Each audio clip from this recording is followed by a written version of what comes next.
మరిన్ని రాష్ట్ర వ్యాప్త వార్తలు సంక్షిప్తంగా వేగంగా చూద్దాం.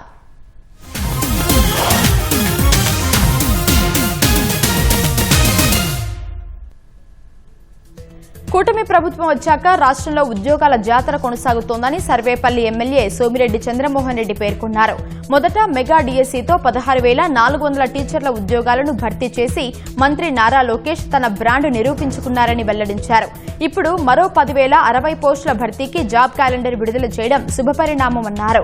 పరిపాలనను వేగవంతం చేయడం కోసం వివిధ శాఖల్లో ఖాళీగా ఉన్న పోస్టులను భర్తీ చేసేందుకు సీఎం చంద్రబాబు నిర్ణయం తీసుకోవడం సంతోషకరమన్నారు. వర్షాలు సమృద్ధిగా కురవాలని కోరుతూ మార్కాపురం జిల్లా ఎర్రగొండపాలెం మండలం పిల్లికుంట తండాలో ప్రజలు పోలేరమ్మ గంగమ్మకు బిందెలతో నీళ్లు పోసి జలాభిషేకం చేశారు. గంగమ్మ తల్లికి 101 బిందెల నీళ్లు పోశారు. అనంతరం ప్రత్యేక పూజా కార్యక్రమాలు నిర్వహించారు. సమృద్ధిగా వర్షాలు కురిసి పంటలు బాగా పండాలని ఆకాంక్షించారు.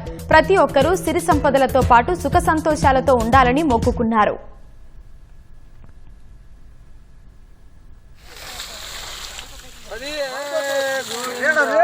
Goinda,